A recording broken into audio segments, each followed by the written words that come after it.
Great. So here is the seventh trumpet. So this is why these two chapters are included in chapters 8 to 14. A number of commentators and scholars they don't really know where to fit in Revelation 12 to 14. But I think we've come through the trumpet number 6 that goes from chapter 9, 10, and chapter 11. And therefore, I mean, it's not a new thing to think. It should be logical for us then to conclude that these two chapters, or three chapters, these three chapters, they belong together in the seventh trumpet. And I'll give you a summary at the end. So I take these chapters as part of the seventh trumpet that foreshadows the judgment and the establishment of God's kingdom forever, as we shall see. Now, trumpet 7, as I will say at the end, is just a rerun of the present time. It's not in chronological order. I think that's one of the troubles of people looking in the book of Revelation, think, oh, this happens, and then this happened, and then this happened, as if this trumpet 7, and then there is the battle. I think these things we can say that at the end there is the judgment, but at the beginning of this trumpet 7 is the cross. And so therefore what is being explained in trumpet 7 is the last days, what happened now, right, as we shall see. Anyway, so trumpet 7 we saw verses chapter 11 verses 15 to 19 is a loud voice in heaven saying, the kingdom of the world has become the kingdom of God, of the Lord and his Christ, and he will reign forever. And we said that this is the vision of the end, the establishment of the kingdom of God, and God being the ruler forever. And that's the promise that was given when Jesus was born. He will reign over the house of David forever, the house of Jacob. He will be given the throne of his father David. And we remember the promise that was given to David, that your house and your kingdom will endure before me forever. So the 24 elders fell down and worshipped, saying that the time has come for the dead to be judged and to reward God's judgment. Now, we said that this time of judgment is the judgment on the cross. See, this is what John 12:31 says. Now is the judgment of this world. Now the ruler of this world will be cast out. And that's the cross, as we shall see. The temple of God in heaven was opened, and the Ark of the Covenant reappeared in the temple. And we said that this is God's covenant of the kingdom to his people, that we will drink the fruit of the vine on that day with him.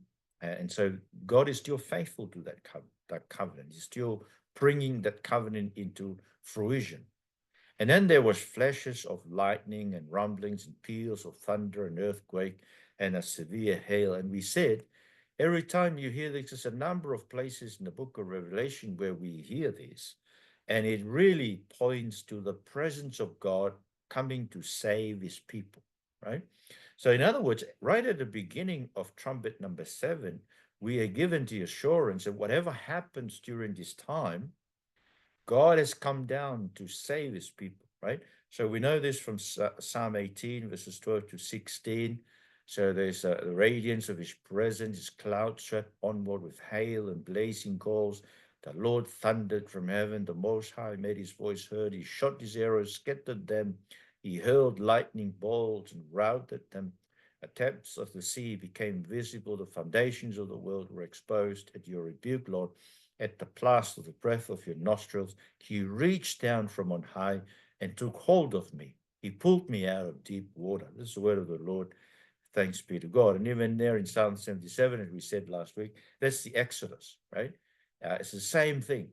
And he came down to take his people to the promised land. And this is right at the beginning of trumpet 7, just as an assurance to us that whatever happens, as he's going to explain to us during these 42 months, 120, so 1,260 days, 3.5 times a time, 2 times and half a time. That's 3.5 times. They're all pointing to this present time, right? We should be assured that God has come down in Jesus, and he's still present with us through his Spirit to save us. So then, Revelation 12, there's a sign of a pregnant woman clothed with the sun and moon under her feet, as a crown of stars on her head, and she's pregnant and laboring to give birth. That's verses 1 and 2. And I was saying that this is the church of God, Israel in the Old Testament, and the apostolic church in the New Testament, because you remember the dream of Joseph, where he saw the sun, the moon, and 11 stars bowing down to him. And Jacob reckons that that's about them, about him and Joseph's mom and the brothers bowing down. So it's about Israel, right? The sun, the moon, the 12 stars, that's Israel in the Old Testament. The church of the Old Testament is Israel. And we, the apostolic church of the New Testament, that's the woman, right? And then there is the fiery red dragon, 7 heads, 10 horns, 7 crowns on his head, which means, he's got authority, almost like the authority of the Lamb. Its tail sweeping a third of the stars and hurled on the earth. He stood in front of the woman who was about to give birth to devour his child. Now, this is Satan. We are told the dragon is Satan, Revelation verse 9. So the dragon, that's the ancient serpent, the devil, and Satan, the one who deceives the whole world. He's thrown down who throws, he, that is Satan, he throws down those leading people to the righteousness. That's the stars he's hurling on the crowd, right? The stars that we saw in Daniel are those who lead many to righteousness, like the stars forever and ever. And that's what's happening, right? He's throwing down area. I mean, I'm not really sure whether you know this guy, Steve Lawson. I tried to listen. Every time I tried to listen to him, I find him very difficult to listen to, and I gave up. I stopped listening to him. But he's always been a lecturer in preaching. But I'm not sure whether you know him. But anyway, apparently he's one of the leaders of those Reformed churches, and he admitted to having an inappropriate relationship with a woman, not his wife, for 5 years. I mean, I don't know how you're able to keep your ministry for 5 years while you are knowing for certain you are immoral. I mean, it's really sad to me. But apparently, this is why we ought to be really be careful about Reformed faith, right? I know you guys come from a Reformed church and that sort of thing, and I've got nothing against it. But the trouble with Reformed faith is that sometimes you believe the right thing, but you don't love Christ that much. You don't love his people that much. So it's a lacking of love. They're like the church in Ephesus, right? The church, that was warned in Revelation chapter 2, beginning of Revelation. I take that's the Reformed believers. That they have the right doctrine, and they would not tolerate anybody with the wrong teaching. That's exactly what the church in Ephesus did. But they lack love, and this is what we need to keep on praying for ourselves, that we'll be filled with love for Jesus and love for one another, love for our brothers and sisters, especially. Because this is just Satan is really forceful in this. You every now and then you hear of a person who was a leader in the evangelical churches. He's coming down with some immorality in their life, but that's what Satan is doing. He's throwing down the stars, those leading people to righteousness, according to Daniel 12 verse 3. Then he's waiting for the woman's promised offspring.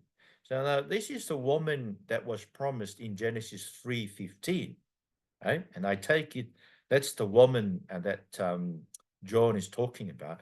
And God was saying to the serpent, I will put hostility between you and the woman, and between your offspring and her offspring.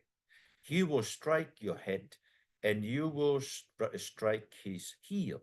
So this is the offspring of the woman, the promised offspring of the woman, who will strike the head of the serpent, as we shall see in the next chapter. He did strike down the head of the serpent, right?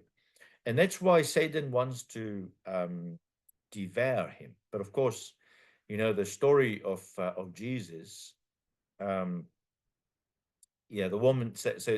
Anyway, yeah. So that's the woman, and that's the son. The son that she's about to give birth to is the promised offspring who will crush the head of the serpent. This is why the serpent is really hostile towards the son.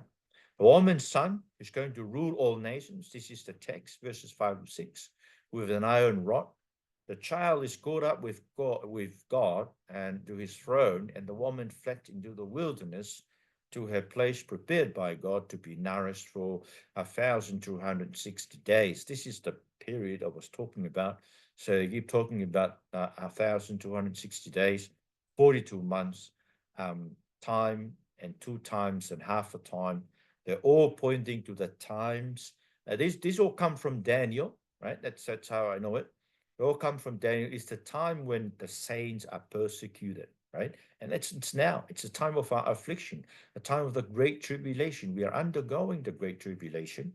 We are afflicted even beyond our means to resist and to be able to stand firm until the end. But anyway, so the promised Messiah, the story of the Messiah, well, he is the promised offspring, is really abbreviated, if you like, right?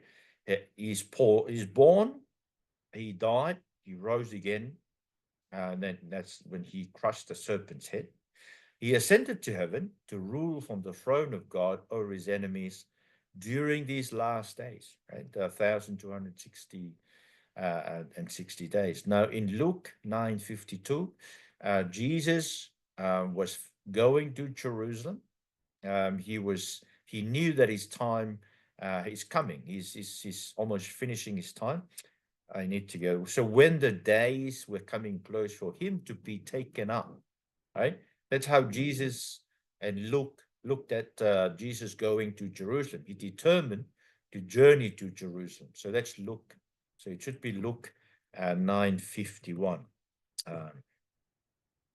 And then in Mark 16:19, we're told that the Lord, after speaking to his disciples, was taken up to heaven, sat down at the right hand of God. So anyway, the story of Jesus is abbreviated, and he's taken up to heaven, ruling from the right hand of God, right? After crushing the head of the serpent through his death and his resurrection, then the church, that is the woman, is taken to the wilderness. So that's where we are. We are in the wilderness, exactly where Israel was, journeying to the promised land and being nourished by God, right? So just as Israel was nourished, like the Lord said, I'm going to rain bread from heaven for you. People are to go out each day and gather enough for that day.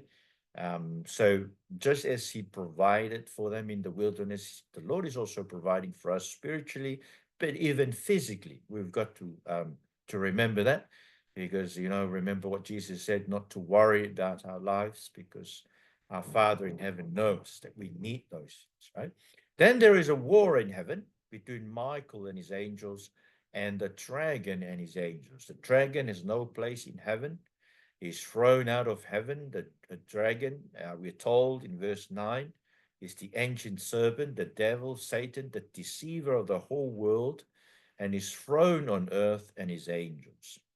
As you know, this is the battle on the cross where Satan was defeated and thrown down on earth. Remember what Jesus said, now is the judgment of this world. Now the ruler of this world will be cast out. As for me, if I'm lifted up from the earth, I will draw all people to myself. So there we know that that's the judgment Jesus is referring to. And that's where that's the battle where Satan was defeated and casted out from heaven and down to earth. Then there was a loud voice declaring, salvation, power, and kingdom of our God and the authority of his Christ have now come. The curse of our brother, it's not the curse, the accuser. Um, the accuser of our brothers and sisters has been thrown down. Satan is conquered by the blood of the Lamb, the word of their testimony, and believers not loving their lives to the point of death. And heaven rejoices while the earth and sea is cursed because the devil comes down with great fury. His time is short. So that's verses 10 to 12 of Revelation. Now, this points to the kingdom of God comes on the cross, where our certificate of debt, this is Paul's, the language of Paul, was nailed to the cross. Satan, therefore, cannot accuse us of sins anymore, because Colossians 2, verses 14, 15 said, he, that is Jesus, erased the certificate of debt with its obligations that was against us and opposed to us, and has taken it away by nailing it to the cross. He disarmed the rulers and authorities and disgraced them publicly.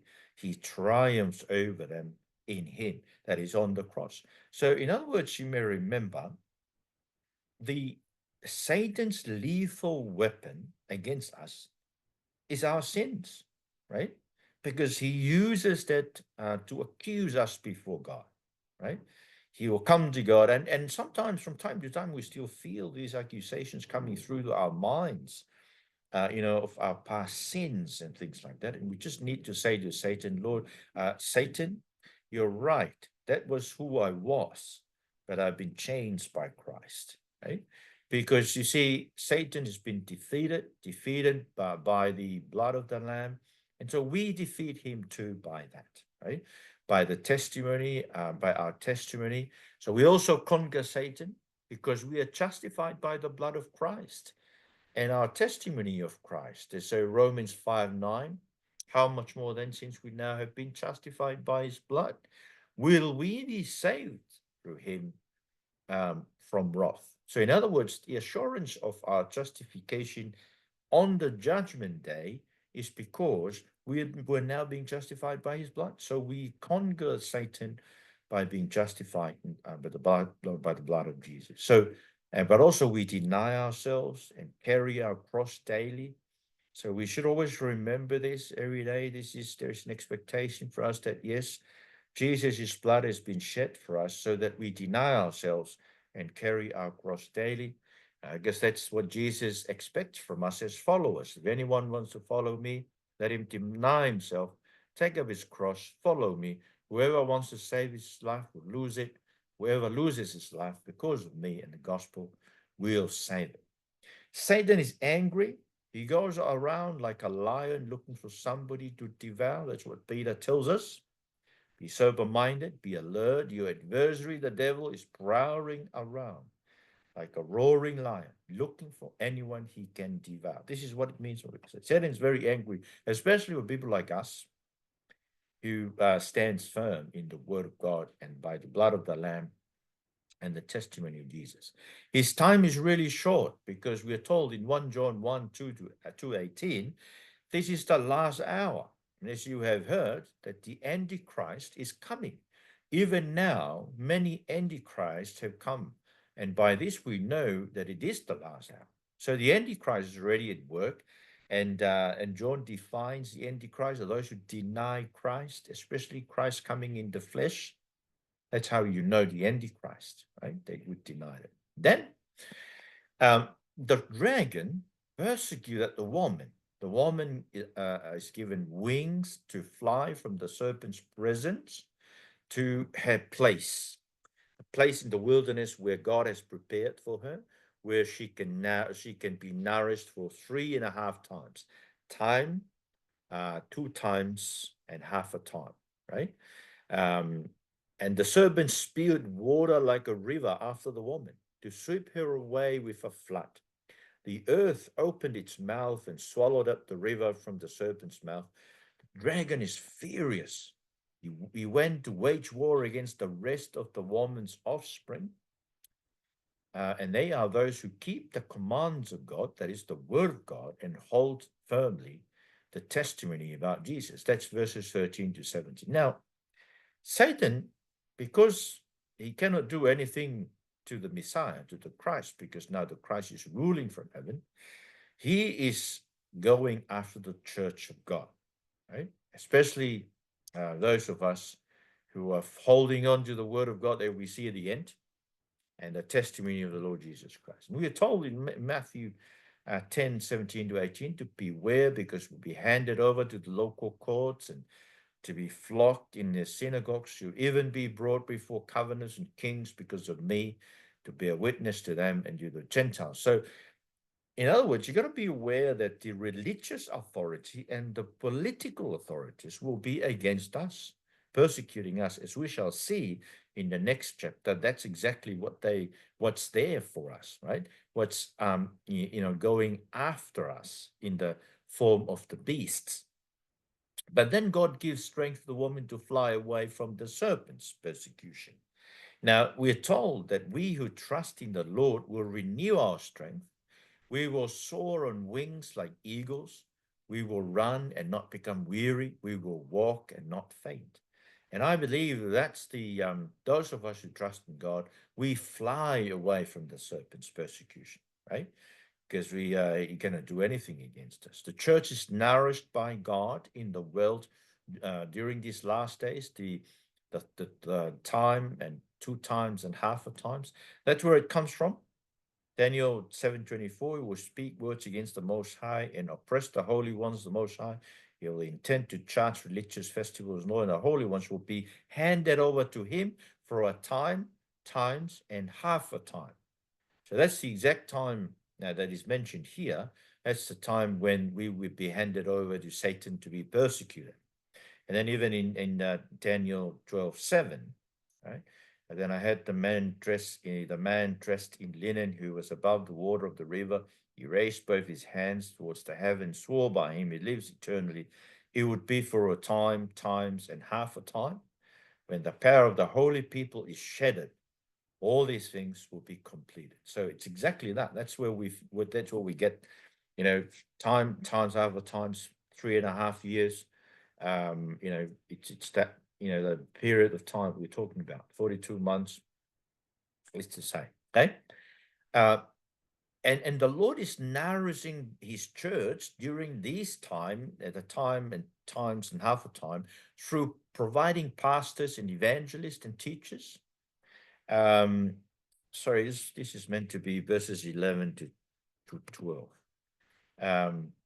So that's the verse that Jesus, because he's ascended, he gave some apostles, some prophets, evangelists, pastors, and teachers to equip the saints for the work of ministry, to build up his body. So that's how he nourished us in the wilderness that we are living in, where he is protecting us and taking us to the promised lands. Now, Satan spewed out a river of lies. I take it's a river of lies, because whatever comes from the mouth of Satan, says Jesus in John 8:44, is lies, right?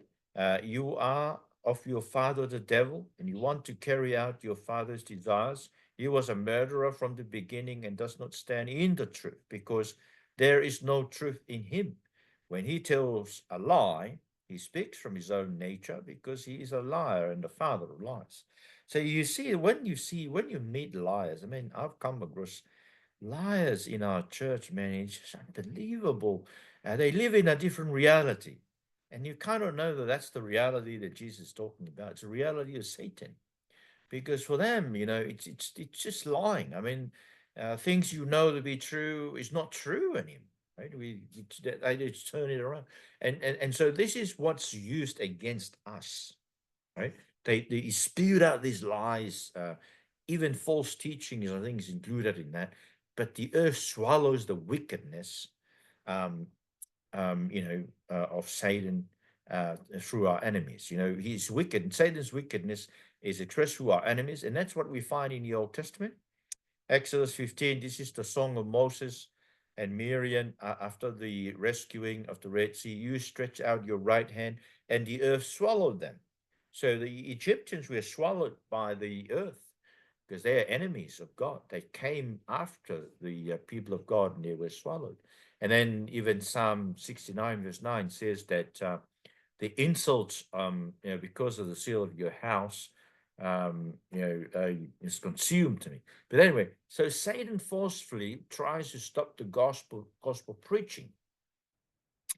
So we see this in Acts chapter 4, where the religious authorities in Israel, they tried to stop the apostles. They told them, so that this does not spread any further among the people, let's threaten them against speaking to anyone in this name again.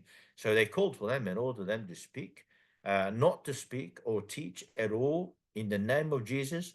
Peter and John answered them, whether it's right in the sight of God for us to listen to you rather than to God, you decide. Do you see? It's always wherever there is a hindrance to preaching the gospel, either religious authorities or ministers or people who stop us from preaching the gospel, Satan is at work, is forcefully trying to stop the gospel from progressing in this world. And so this is why we need a lot of prayers for our Sunday meetings, for Passy and for ourselves as we prepare the sermons. Satan hates that meeting. If he can stop it or prevent it from happening, he can do it, right? Because he wants to do it. So he because he cannot do anything to the church of God, he wages war on the church. The rest of the offspring of the woman, the church here is the. This is a very interesting. The rest of the offspring of the woman's offspring. So remember how I said before, this is the promised offspring, right? The promised offspring, you will destroy. He was struck down the head of the serpent. We become that as well in Christ. We are the rest of the woman's offspring. We hold on to the word of God and the gospel, and the devil, the Satan, is waging war against us. So it's good to be reminded with Ephesians 6, 12, 13, for I struggle, it's not against flesh and blood, but against rulers, against authorities, against cosmic powers of the darkness, against evil spiritual forces in the heavens. For this reason, take up the full armor of God so that you may be able to resist in the evil day, and having prepared everything to take your stand. Then, this is an interesting thing. The dragon stood on the sand of the sea. Now, I was thinking about this, reflecting on this. I didn't get this for the Tongan class, but today came to me that this is very important. He stood on the sand of the sea, because in Jeremiah 5:22, we're told that God has set the sand as the boundary of the sea, an enduring barrier that the surge cannot cross. Right, the waves surge, they cannot prevail. They roar, but they cannot pass over it. In other words, this is like it's a symbol that Satan's power is restrained, like how the sand restrained the sea and its big waves. Satan's power is also restrained by God, just as God limits the sea with the sand. Now, this is very important to be for us to be told before we get to Revelation 13. You must remember. So all these symbols in chapter 12 is really telling us that the enemy of Satan is us, the offspring of the woman, the rest of the offspring of the woman. He is angry with us. He's going after us. He wants to stop us. He will spew out lies from his mouth against us. If he would destroy us. He would throw us into the ground, like he does. And so very important to watch our lives, pray for us pastors that we remain holy. We're talking about the holiness of pastors today, loving our wives, and even to be protected from pornography. Those things are things that there shouldn't be a hint of that in our lives as pastors. But anyway, pray for us in it.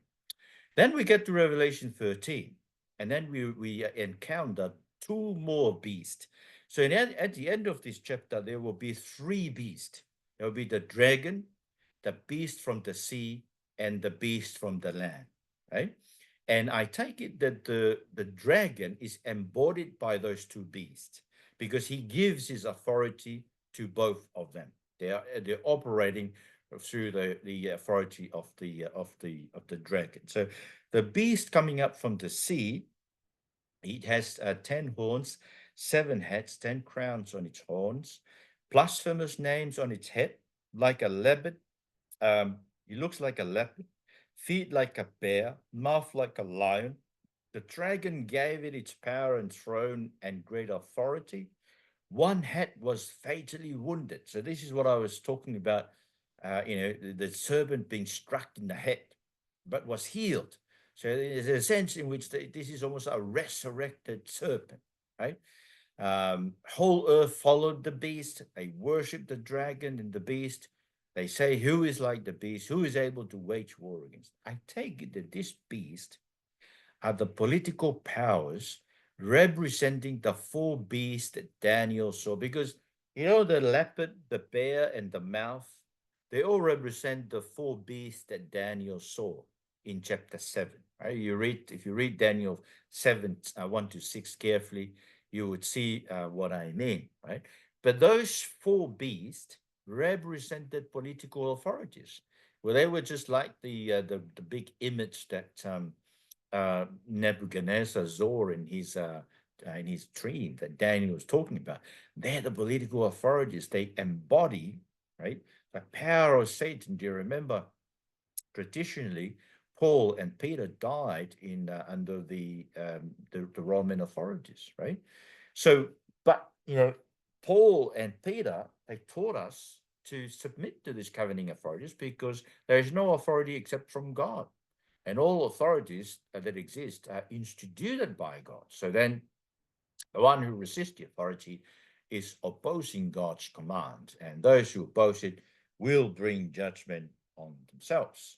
Um, and so you'd see that these political authorities, because of its connection with the beast, right, the beast from the sea in Daniel 7, they're all coming out of the sea, right? They're all representing this. His head was crushed. I was crushed on the cross, but now healed, to show that he's a defeated foe. We saw that in Colossians 2:15. The earth trusts in the power of their political authorities and are enemies of God. Well, I'm talking about political authorities who are enemies of God, right? And I was saying to the Tongan class, I was just shocked about regarding the issue of abortion, right? I'm sure you heard in America the Democrats are really, I mean, if they come to power, there'll be a lot more little kids being killed. Statistically, there is about 42 babies killed in the world last year, every year, through abortion. Here in Australia, 80,000 babies were killed last year, right, from abortion. And the bad thing about this is that even if they're born alive, they're left to die. And something had to be done about this, because this is killing, this is murdering. How can people go up in arms against children being killed in Gaza, too far away from America, when there is this killing of babies happening every day in abortion clinics, right? And that's what I'm talking about. That's what it come to me. That issue to me represents one of these things, these godless political authorities, even here in Australia, right? They've normalized sin in the world, but this is, I mean, just showing us that political powers are also can be representative of the four beasts that Daniel saw, and we really need to be careful. I mean, we should not put our hopes in any political leader. But when it comes to voting, I mean, and I go vote here in Australia because it's, for us, if you don't go, you would be charged, right? You'd be fined. But I think it's a responsibility for all Christians to go and go into the polls. Yes, of course, at the end of the day, God will bring up leaders, but he could have done it. He could have done it without us, wouldn't it? But you see, just like preaching, he could have come and saved his people, but he allows people, faulty people like us. He says that We're the salt of the world and the light of it. Anyway, that's what I'm talking about. There are a lot of, the gender issues, right? And I heard, I mean, very bad because, I mean, you hear of guys, and it's being promoted in America, of guys playing in women's sport. I mean, you think about it, at the end of the day, that will kill women's sport, right? And I don't want a guy to play. If I had a daughter, I wouldn't want a guy to play in there, mate. I would just beat him up if I don't know. But anyway, I I think these are the things that we ought to be aware of, right? The political authorities that are supporting the things of the enemies, the becoming the enemy of God, and therefore we are warned that the friendship with the world would be hostility to God, right? And this is why you look at the coming election in America. I mean, no one is perfect. None of those candidates are perfect human beings, right? But you have to consider. You have to consider make a wise decision in terms of Christian values and see who is upholding Christian values and go make you and choose that person. I mean, we have no hope in these people, but I believe that God can still use them so for good because that's why political authorities are there. They are meant to uphold justice in the land, to punish those who are evil, and to keep and look after our freedom. Anyway, so the beast from the sea is given a mouth to utter boast and blasphemies, allowed to exercise authority for 42 months again, to speak blasphemies against God, his name, his dwelling, and those who dwell in heaven. He is permitted to wage war against the saints and to conquer them. He is given authority over every tribe, people, language, nation, all those on earth whose name was not written on the book of life of the Lamb who was slaughtered. Anyone who has ears, let him listen. Some oppressed, predestined to captivity, some for the sword. This calls for the endurance and the faithfulness of the saints. So this is chapter 13, verses 5 to 10. Now, the political authorities speaking against God during these last days and against those in heaven, well, that's us Christians, right? And this is why I want you to listen out and tune out and listen to all kinds of political discussions and see it's very sad, but we still uphold the values of the Bible. Every life, every baby is important. The Lord, even before we were conceived in the womb, Psalm 139 tells us that the Lord is written down all our members in His little book, right? So that's even before conception. We've already become a person in God's sight. Anyway, but we are those who are seated in the heavenlies. And so, we are the ones against whom, these values are being put up. The bees are given to conquer believers until the day of judgment. So only a few will be left, right? Most people will turn, as we see today, the majority of Methodist church people, they have turned. But Jesus said, enter the narrow gate, for the gate is wide and road is broad, that leads to destruction. There are many who go through it. How narrow is the gate and difficult the road that leads to life, and few find it. There will only be a few who remains as the offspring of the woman fighting against the devil. Right? Now, Satan is the God of this world. That's why this world follow him. Unbelievers are blinded to worship him through endorsing all these political godless values. 2 Corinthians 4:4, the God of this age has blinded the minds of unbelievers to keep them from seeing the light of the gospel, the glory of Christ. Those not written in the book of life will worship the beast. We're told that in Daniel 2:1. At that time, Michael, the great prince, who stands whatsoever your people will rise up. There will be a time of distress such as was never occurred since nations came into being until that time. At that time, all your people who are found written in the book will escape, right? And so Jesus also said it, Luke 10:20, don't rejoice the Spirit submit to you, but rejoice in your names are written in heaven. So we should rejoice in that because that means we will never worship. We won't have the mark of the beast in us, right? So we need to pay attention to this. so that we won't be cowards. This is why it says at the end there, he who has ears, let him hear. At verse 9. Um, he is it chapter 13, verse 9. It says, if anyone has ears to hear, let him listen. I think we need to listen to this because so that we won't be cowards, but we will endure till until the end, and therefore see the Congress will inherit these things, and God will be our God, and we will be His children.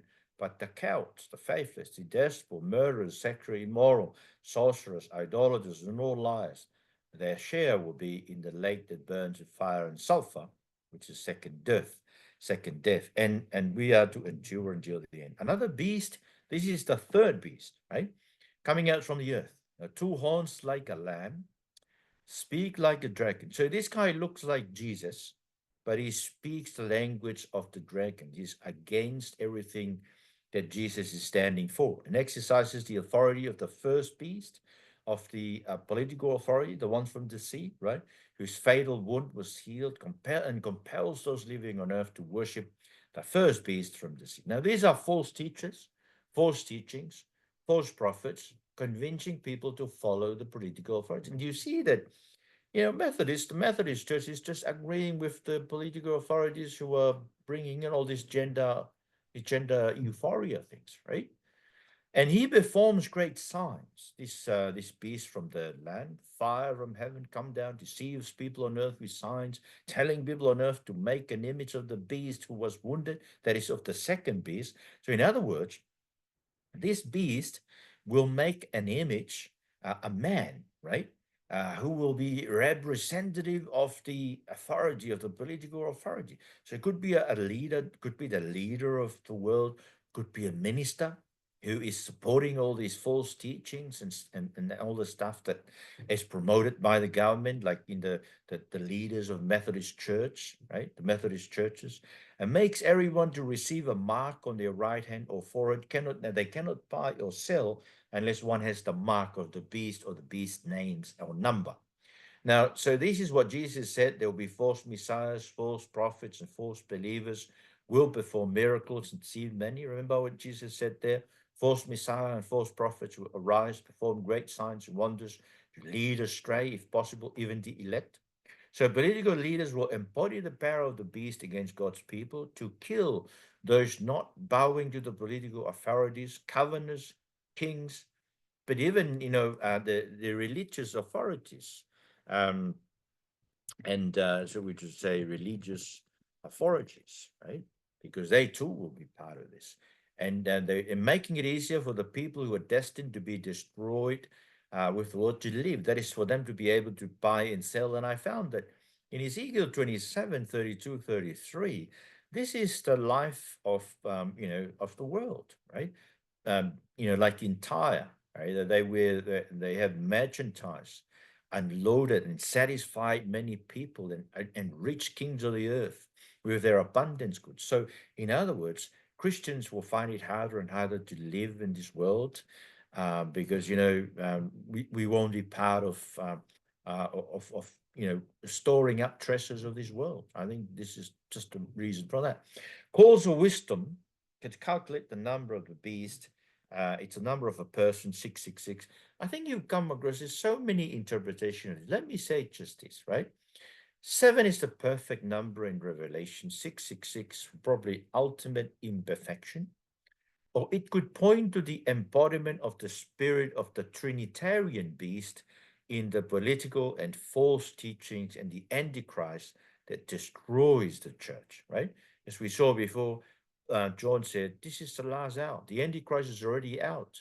And I think it's a spirit that is against us because that's what the beast is doing. That's what the dragon is about. He's going against us who are standing firm in the word of God. Now, Revelation 14 then. Now, the Lamb standing on Mount Zion with 144,000 had the name of the Father and Lamb written in their foreheads, a sound from heaven like the sound of cascading water, like a rumbling loud thunder, like harpists playing on the harp, singing a new song before the throne.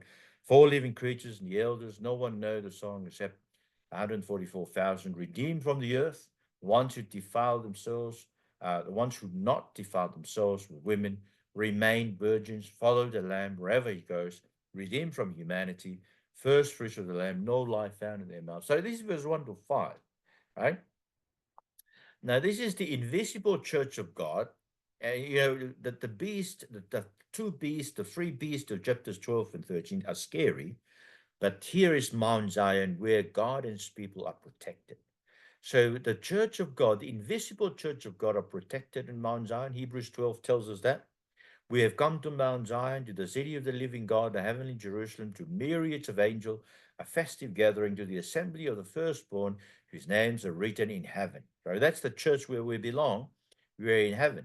We're praising God with harps, singing the new song.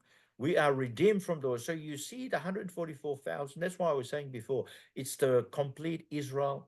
It's the fullness of Israel and the fullness of believers, right? So it's a symbolic number standing for the fullness of Israel, all who are redeemed from the world, right?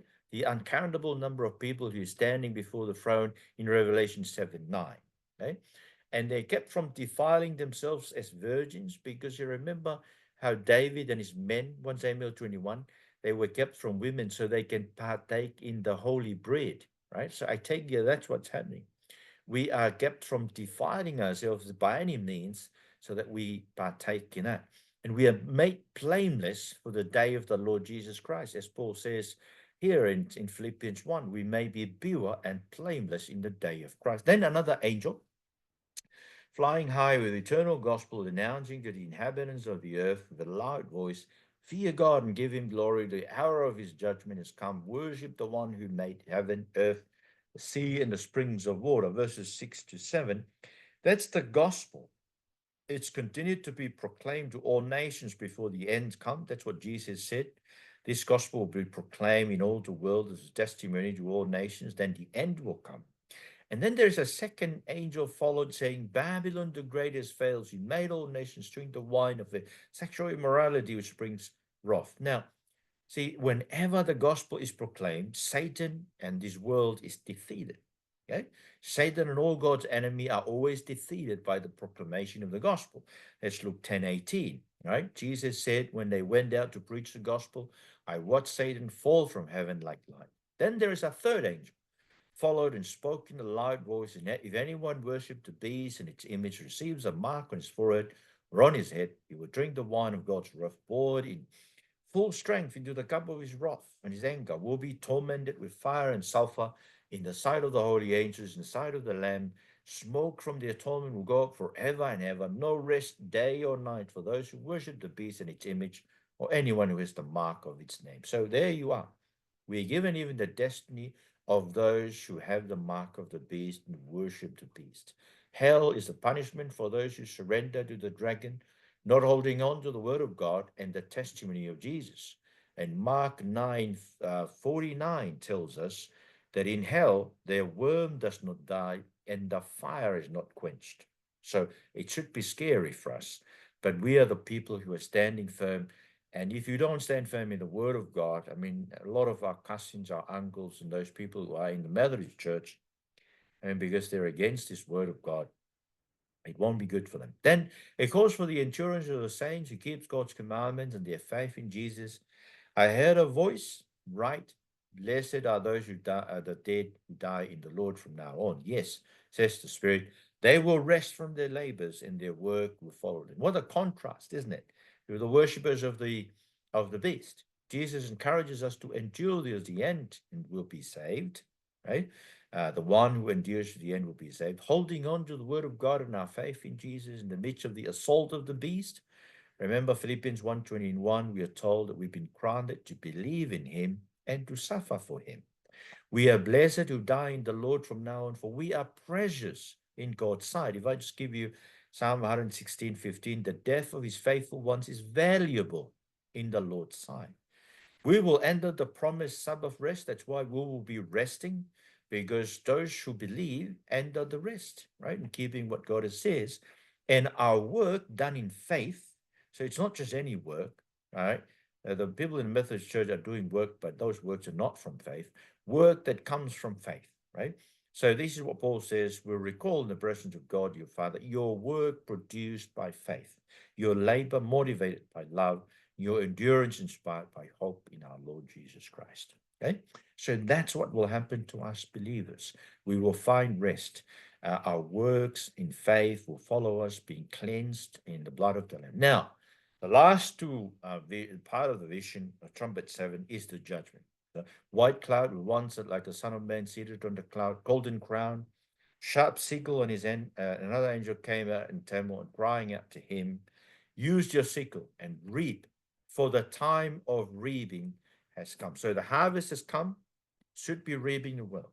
Harvest of the earth is ripe, one seated on the throne swung his sickle over the earth was harvest. Now, I take this is verses 14 to 16, it's the time of the harvest of the earth, which is now, right?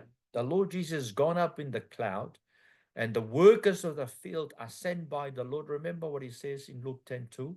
The harvest is abundant, but the workers are few. Therefore, pray to the Lord of harvest to send out workers into the harvest, right? So this is the harvest that is going on right now, right? Paul says, brothers and sisters, pray for us that the word of the Lord may spread rapidly and be honored, just as was with you. So there's the harvest that is going on right now. And then there's the harvest at the end, which is the harvest of judgment, right? Another angel, angel number 5, came out of the heavenly temple, sharp sickle. Another angel who had authority over the fire came from the altar, called in a loud voice to the one with the sickle. In other words, you remember the altar? It's the under the altar is the martyrs who are crying out for justice. Now this is the justice of God. The judgment that will come at the end is the ultimate justice on behalf of all of us who have been, slandered and persecuted and killed, martyred for Jesus, right? Its grapes have ripened. The angel swung its sickle at the earth, gathered the grapes from the vineyard of the earth, threw them into the great winepress in God's wrath. The press was trembled outside the city. See, outside the city, remember, in Revelation 22, that's outside the city where all the liars and the people of Satan, blood flowed out and pressed up to the horses' bridles, about 180 miles. Now, the harvest of judgment, where the sons of God and the sons of the devil are separated. Remember what Jesus said in Matthew 13:39? They will throw them, that is the son of the devil, into the blazing furnace, the tares, right, the weeds, where there will be weeding and gnashing of teeth. Then the righteous will shine like sun in their Father's kingdom. That anyone who has ear listen. See, the righteous will shine like the sun, and the wrath of God will tremble in his wrath, will tremble all these things, and that's what we find from Isaiah 63:2. He's planned a day of vengeance, a year of his redemption, come together with his vengeance, and there's no help for him, and no one assisted him as he accomplished his victory and his wrath. So his victory and wrath both at the same time. And this is for those disobeying the gospel, as we're told in 2 Thessalonians 1. So vengeance with flaming fire on those who don't know God, those who don't obey the gospel of our Lord. Now, the summary is this. In summary, Trumpet 7 tells the story from the cross to the last judgment. During this time, we believers are engaged in battle with the Dryad, beastly spiritual powers, the dragon acting behind the godless political authorities of the world, and the false teachers, false teachings, false prophets embodied by kings, rulers, and false teachers. Believers are safe in Mount Zion with the Lamb, but the beast worshippers who don't hold on to the word of God and the testimony of Jesus will be tormented forever in hell. Lord, commit ourselves to you and pray this will be an encouraging word for us as we continue to do battle with the evil one, holding on firmly to your word and to the testimony of Jesus in Jesus' mighty name. Amen. So it's been a